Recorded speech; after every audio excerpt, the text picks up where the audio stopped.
Colombia could be in serious trouble of missing the World Cup this year.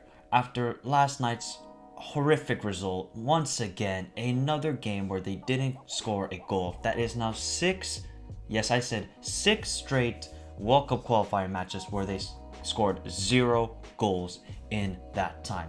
And it continued last night, losing 1-0 to Peru at home. Edison Flores with the only goal of the game, with the only shot on target for Peru in the 85th minute.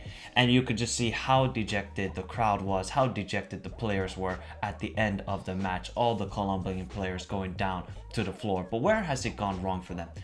How can they not produce any goal scorers when they have the likes of Zapata, Muriel, Falcao, Borja, They have some good strikers, Colombia. You have James Rodriguez, you have Luis Diaz. But where's the goals coming from? That is my biggest question for them. Do we have to start looking at the manager Renato Rueda, who obviously came midterm in this World Cup qualifiers, taking over from Carlos Queiroz after Carlos Queiroz lost 6-1 to Ecuador, and that was his final match. In steps in Rueda. They got a little bit of a bounce. They picked up some wins, but the last 6 games, it's just been diabolical.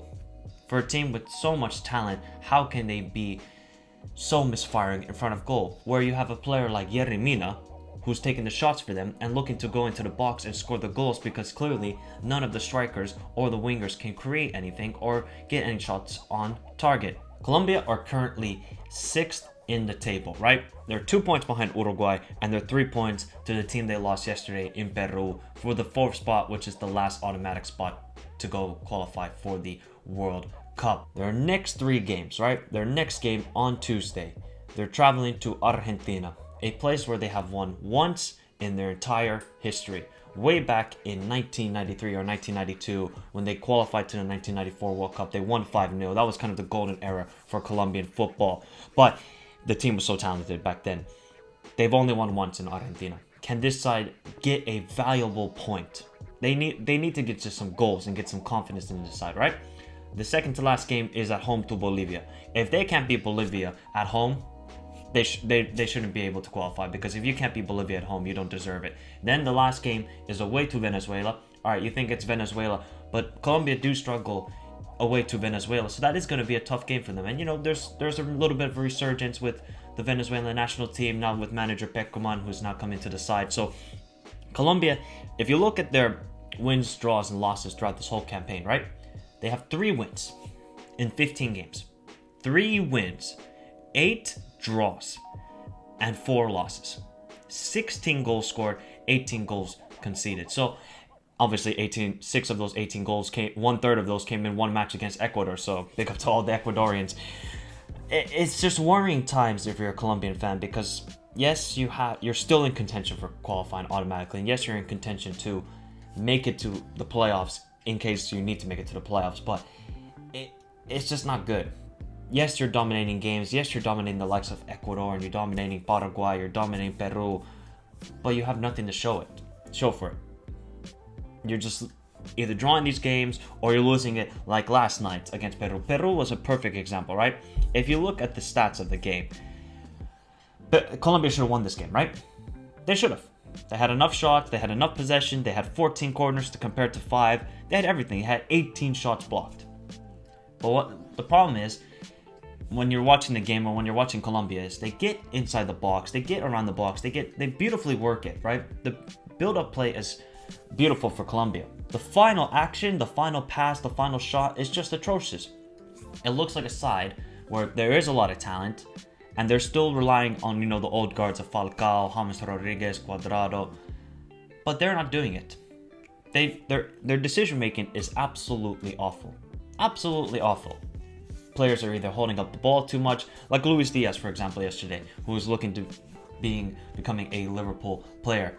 He dribbled way too much. He could have released the ball much quicker, decided not to, and he's just lanking with the ball when he doesn't need to. Move the ball quicker, get into spaces, boom, boom, boom, there. Then Colombia can create chances. But at the moment, Rueda, former Chile national team manager, went straight from Chile national team manager to Colombian national team manager. They got a little boost from him, right? But is he the sort of person to lead this squad, to get them playing? They're playing good football, Colombia. It's just simply they cannot get it into the back of the net. So this is my worry with Colombia.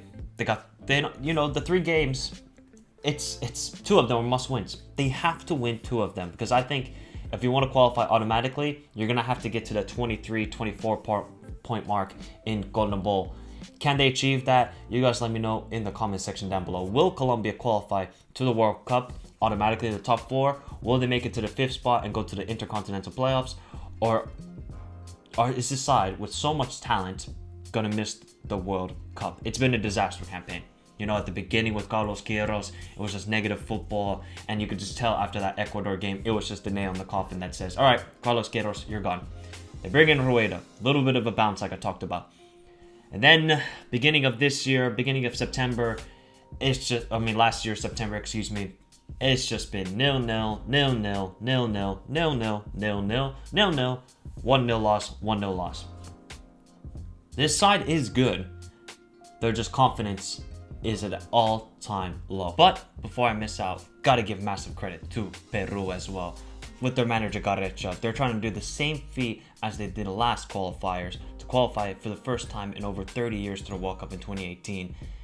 They're making a comeback. They did a similar comeback in the last couple of games where they were a little bit out of the positions and then gained to the 5th spot and made it to the Intercontinental Playoffs. Then they beat New Zealand and qualified to the World Cup. They're doing a similar thing here. They have a great run in. Next game they have Ecuador at home. I think it's a must win as well. If they can get a win there, that will be huge confidence into this Peru side who, let's face it, and I think Peruvians can agree with me, they just sat back and said, hey, we're going to go for 0-0. We're going to get a point here, and that's the best we can do. But then they counterattacked in the last 5 minutes. They got a little bit of energy with Edison Flores and got the goal. It was an amazing, counterattack goal. Should Ospina have done better on the goal? 100%. But Peruvians, they will not care. And you got to think about, there's no Rui Diaz.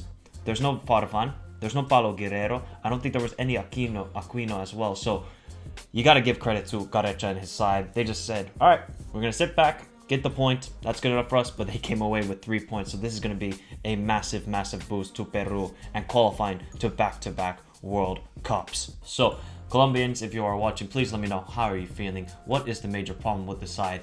And what needs to change for this team to qualify to the World Cup? And if you're watching this as a neutral, do you think Colombia will qualify? Have a beautiful day, guys. Remember, I will continue my coverage of the World Cup qualifiers on the channel. Like and subscribe if you are new around here. Have a beautiful day. Stay safe, everybody. And adios.